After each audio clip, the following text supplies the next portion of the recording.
ஒரு நடுராத்திரி நேரத்துல தேவா கழுகு டார்ச் பிடிச்சுக்கிட்டு மரத்துக்கிட்ட வந்துச்சு.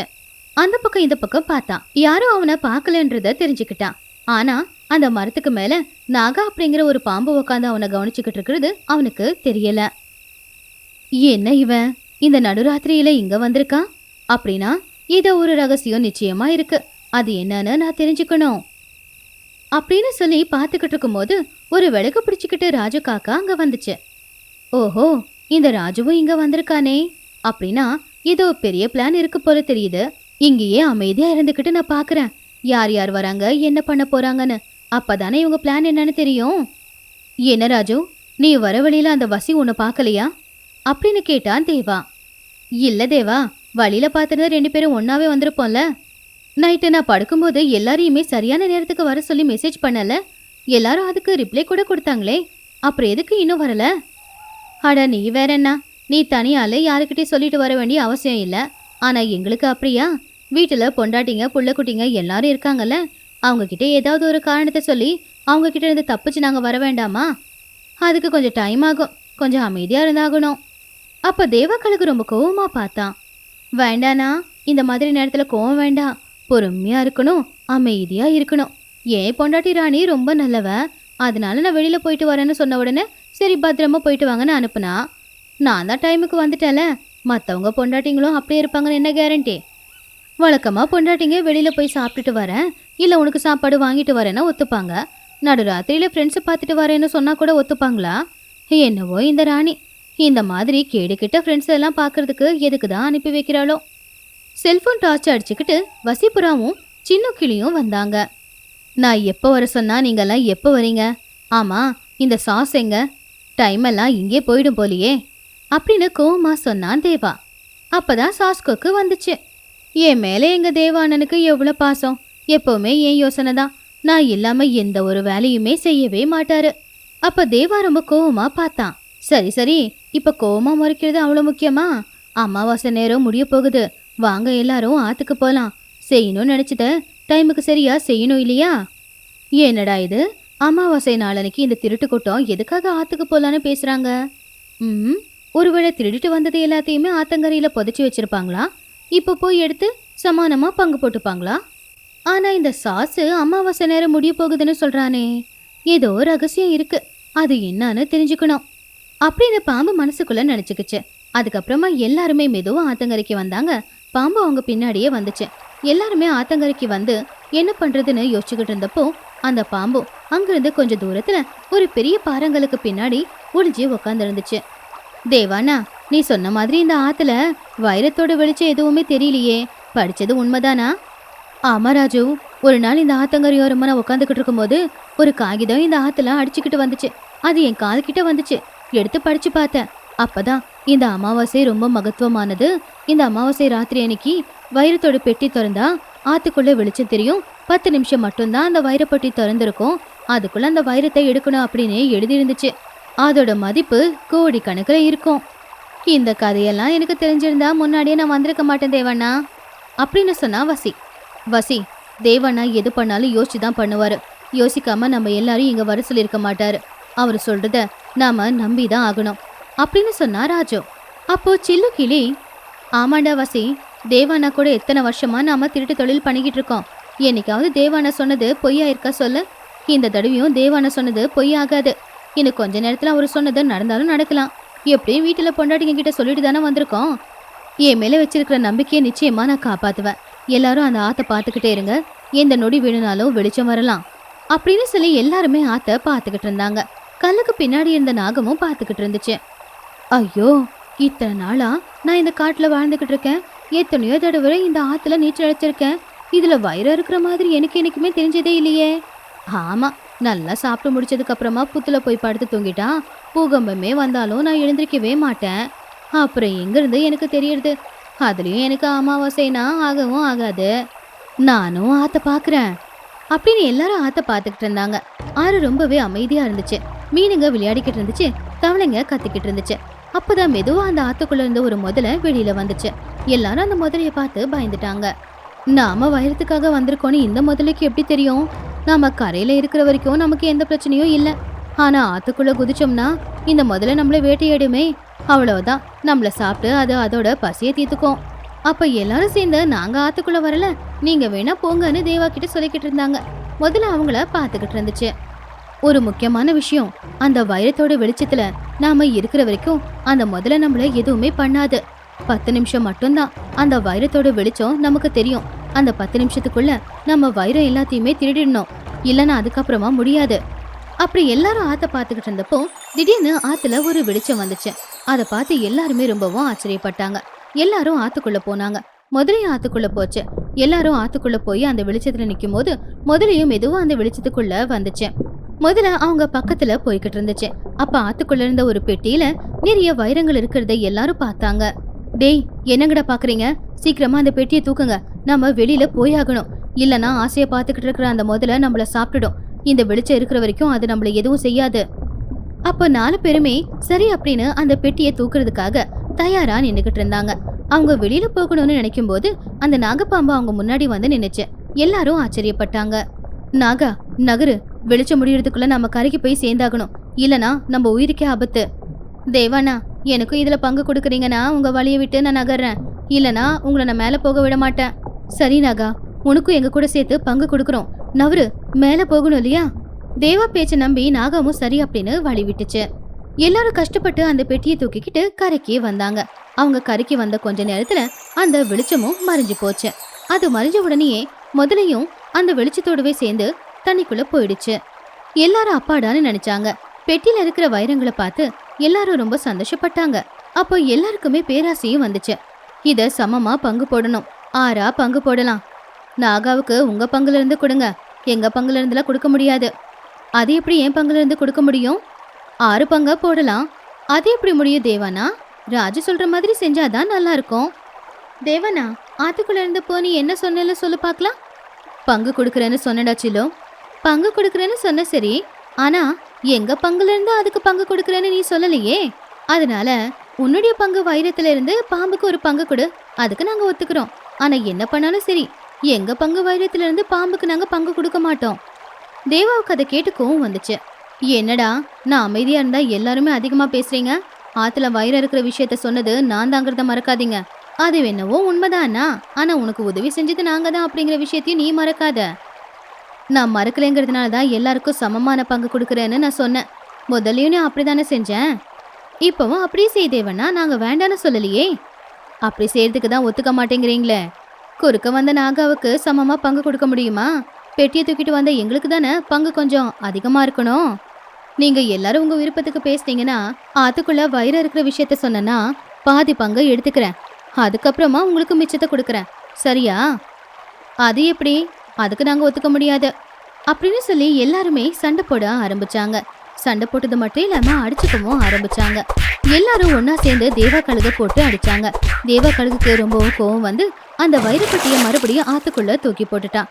அதனால அந்த வைரப்பட்டி மறுபடியும் ஆத்துக்குள்ளாரியே போயிடுச்சு. அப்பாடா, வந்த வேலை முடிஞ்சுது, நான் போறேன் அப்படின்னு சொல்லி பாம்பு போயிடுச்சு. எல்லாரும் வருத்தத்துல இருந்தாங்க.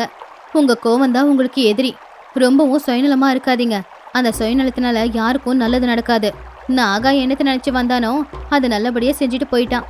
இப்போ அவனுக்காக சண்டை போட்டு நாம தான் எல்லாத்தையும் இழந்து நிக்கிறோம் அப்படின்னு சொல்லி அவங்க எல்லாருமே ரொம்பவும் வருத்தத்தோட அங்கிருந்து அவங்கவுங்க வீட்டுக்கு திரும்ப போயிட்டாங்க. ஒரு ஊர்ல ஏழை குருவிங்களோட குடும்பம் இருந்துச்சு. அதுல புருஷன், பொண்டாட்டி, பசங்கன்னு எல்லாருமே சந்தோஷமா இருக்கிறதுல வாழ்ந்துகிட்டு இருந்தாங்க. புருஷன் குருவி விறகு வெட்டி சம்பாதிச்சது, பொண்டாட்டி குருவி கூலி வேலை செஞ்சு சம்பாதிச்சுச்சு. வர ஆதாயம் கம்மி, ஆனா செலவு மட்டும் அதிகம். அதனாலயே ராணி குருவி வேலைக்கு போலான்னு முடிவெடுத்தது. அப்பா, நானும் உங்க கூட விறகு ஒடிக்க வரட்டா? 12வது வரைக்கும் படிச்சுட்டு இப்போ என் கூட விறகு ஒடிக்க வேண்டாமா? வேண்டாடா. வேணும்னா உங்க அம்மா கூட போ. அட, இது நல்லா இருக்கு. ஏங்க, 12வது படிக்கிற பொண்ணு நம்ம கூட வேலைக்கு வர்றது நல்லா இருக்குதாங்க?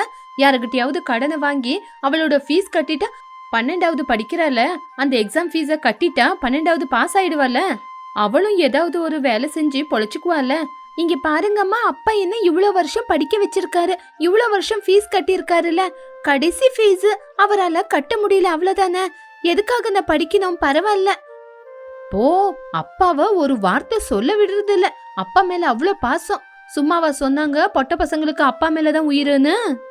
இங்க பாருமா, இருக்கிறதோ இல்லாததோ வீட்லயே பத்திரமா இருமா. நானும் உங்க அம்மாவும் கஷ்டப்பட்டு வேலை செஞ்சு உன்னை ஒருத்தன் கையில புடிச்சு கொடுத்துடுறோம். அப்பா, அதுக்குள்ள எனக்கு கல்யாணமா? அதெல்லாம் ஆகாதுப்பா. நம்ம இருக்கிறதுக்கு ஒரு சொந்தமா ஒரு நல்ல வீடு கட்டணும், அப்புறமா சொந்தமா வியாபாரம் ஆரம்பிக்கணும், அதுக்கப்புறம் தான் எனக்கு கல்யாணம். ஏய், இங்க பாருடி, நம்ம பொண்ணு எப்படி பேசுறான்னு. நம்ம வியாபாரம் பண்ணணுமா, சொந்த வீடு வேணுமா? திங்கிறதுக்கே சரியா சாப்பாடு இல்லையா இவளுக்கு? வியாபாரம், வீடு. ஏமா, நீங்க எப்ப பார்த்தாலும் இப்படியே நக்கல் அடிச்சுக்கிட்டு பேசுங்க. நீங்க வேணா பாருங்க, நான் வியாபாரத்தை ஆரம்பிக்க தான் போறேன் அப்படின்னு ராணிக்குருவி வீட்டுல இருந்து பறந்து போயிடுச்சு. என்ன வியாபாரம் செய்யறது அப்படின்னு குருவி யோசிச்சுக்கிட்டே பறந்துகிட்டு வீட்டை விட்டு வெளியே வந்து ஆத்தங்கரை ஓரத்துக்கு வந்துச்சு. ஆத்தங்கரையை பார்த்த உடனே ஒரு யோசனை வந்தது. அந்த ஆறை உத்து பார்த்துச்சு. அது மழை இல்லாம குறைஞ்ச தண்ணியிலேயே இருந்துச்சு. அப்பதான் அதுக்கு ஒரு யோசனை வந்தது. இந்த ஆறுல நான் மீன் வளர்த்தா என்ன? ஆமா, நான் எடுத்திருக்கிற முடிவு சரிதான்.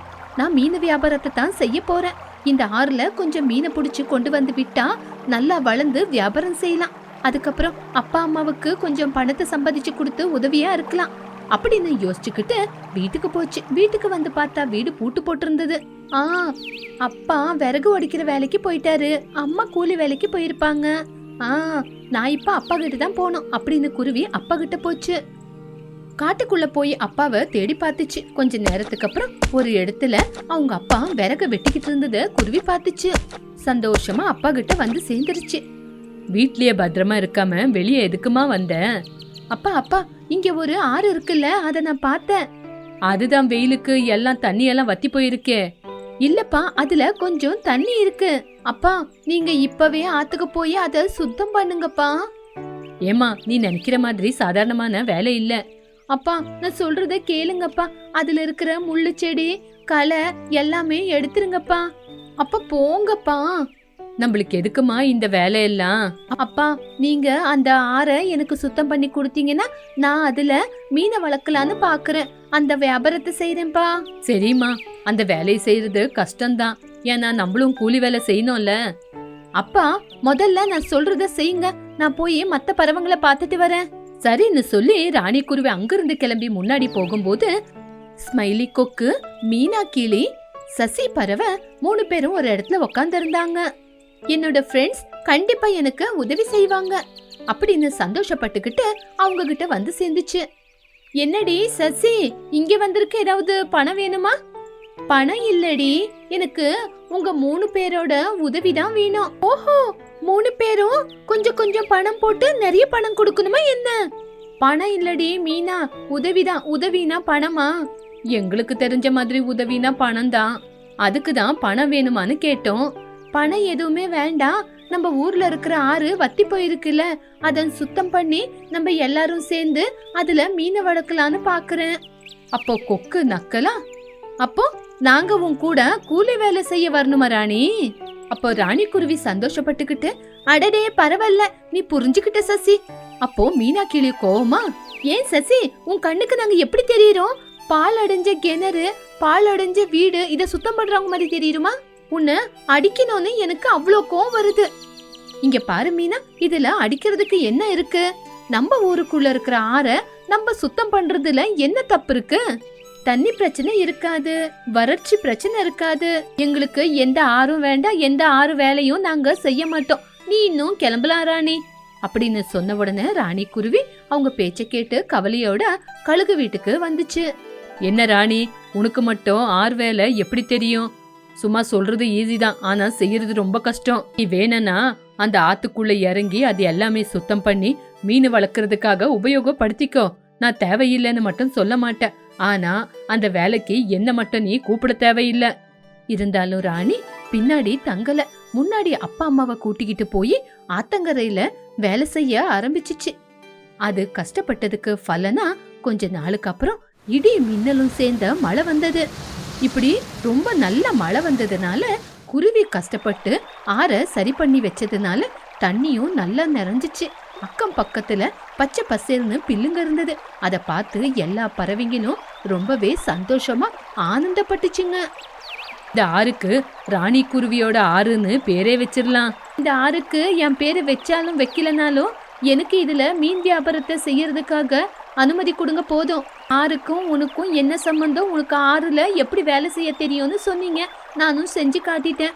இப்ப மீன் வியாபாரம் செய்யலான்னு இருக்கேன், அதையும் செஞ்சு காட்டுறதுக்கு உதவி செய்யுங்க. எனக்கு வியாபாரம் செய்ய தெரியலனாலும் தெரிய வச்சுக்கிட்டு படிச்சுக்கிட்டு செய்யறேன். அப்போ சரின்னு சொல்லிச்சு தேவா கழுகு. ராணி, உன் பேச்ச கேட்கும்போது நீ ஏதாவது சாதிப்பேன்னு உன் மேல எனக்கு நம்பிக்கை வந்திருக்கு. உனக்கு இந்த ஆறுல மீனை வளர்க்கறதுக்கு அனுமதி கொடுக்கறேன். எப்படி நீ வியாபாரம் செய்யறேன்னு நான் பார்க்க தானே போறேன். எனக்கு இன்னொரு உதவியும் வேணும். என்ன, காசு வேணுமா? ஆமாங்க ஐயா, எனக்கு வியாபாரம் செய்ய கொஞ்சம் காசு வேணும். ஐயா, மீன் வியாபாரம் செய்யும் போது முதல்ல வர காசையே உங்க கடனா வாங்கின காசா தீர்த்துறேன். சரி சரி, இப்பவே உன் காசை கொடுக்கறேன் அப்படின்னு கழுகும் காசை கொடுத்துச்சு. இப்படி ராணி குருவி காசை வாங்கிட்டு கவர்மெண்ட்ல இருந்து அனுமதியும் வாங்கிக்கிட்டு மீனை குட்டி குட்டி மீனுங்களா வாங்கி அந்த ஆறுல வளர்க்கறது மட்டும் இல்லாம அதுக்கு சரியா ஃபுட்டுங்களையும் போட ஆரம்பிச்சிச்சு. இப்படி மீனுங்களும் வளர ஆரம்பிச்சுதுங்க.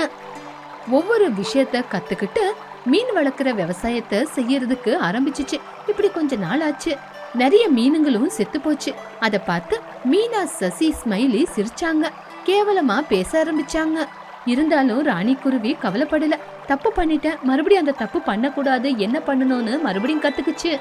இப்படி 1-2 நாளுக்கு அப்புறம் நிறைய மீன் அந்த ஆறு மூலியமா கிடைச்சது. அப்பா, அம்மா, பொண்ணு 3 பேரும் மீனுங்களை கொண்டு போய் விற்க ஆரம்பிச்சாங்க. இதனால முதல் தடவை 15,000 லாபம் வந்தது. இங்க பாருமா, நீ நல்ல வேலையை தான் செஞ்சிருக்க. தேவா கழுகு கிட்ட வாங்கின கடனை கொடுத்துட்டு நம்மளுக்கு 10,000 ரூபாய் அதிகமா லாபம் நிக்குது. இந்த காசை மறுபடியும் முதலீடு பண்றேன். சரிம்மா, உன்னோடைய சந்தோஷம். இப்படி மறுபடியும் மீனை வாங்கி வளர்க்கறதுக்கு விட்டுச்சு. மறுபடியும் நல்லா லாபம் வந்துச்சு. இப்படி ராணி அந்த ஆத்துல நல்லபடியா மீன் வளர்க்கறதுனால மறுபடியும் தேவாக்களுக்கு 6 மாசம் எக்ஸ்ட்ராவா டைம் கொடுத்தது. இப்படி ராணியோட மீன் விவசாயம் நல்லபடியா நடந்தது. அவங்களோட குடும்பத்தையும் முன்னேற்றிச்சு. ஒரு நாள் சசி, ஸ்மைலி, மீனா கிளி, குருவி மீனுங்களுக்கு சாப்பாடை போட்டுக்கிட்டு இருக்கும்போது வந்தாங்க. என்ன, பெரிய படிப்பு படிக்கிறவங்க எல்லாம் என்ன தேடி வந்திருக்கீங்க? ராணி, உன்னை தப்பா பேசிட்டோம், எங்களை மன்னிச்சிடு. சரி சரி, இப்ப எதுக்காக வந்தீங்கன்னு சொல்லுங்க, எனக்கு நிறைய வேலை இருக்கு. நீ மன்னிச்சிடுவேன்னு சொன்னா மட்டும்தான் நாங்க எதுக்கு வந்தோம்னு சொல்லுவோம். சரி சரி, மன்னிச்சிட்டேன், என்ன விஷயம்னு சொல்லுங்க. நீ எங்களை பத்தி தப்பா நினைக்கலன்னா எங்களுக்கும் வியாபாரத்தை பத்தி சொல்லி கொடு. கண்டிப்பா சொல்லி கொடுக்கறேன். அது எல்லாத்துக்கும் நீங்க எனக்கு ஃபீஸ் கொடுக்கணுமே. அவங்களும் ஃபீஸ குடுக்கறோம்னு சொன்னாங்க. இப்படி அன்னையில இருந்து மீன் விவசாயத்தை எப்படி செய்யறதுன்னு படிப்பையும் கத்துக்கிட்டாங்க. தன்னம்பிக்கை, தைரியம் இருந்தா நம்ம ஏழையா இருந்தாலும் முன்னேறி போகலாம். அப்படி செய்யறதுனால நம்மள பத்தி கேவலமா பேசினவங்க முன்னாடி நம்ம தலை நிமிர்ந்து நடக்கலாம். இந்த யோசனை நம்மளோட வாழ்க்கைய மாத்தோன்னு நம்ம யோசிக்கணும். யாரையுமே எப்பவுமே குறைஞ்சி எடை போட்டு தப்பா பேசுறத நம்ம நிறுத்திக்கணும்.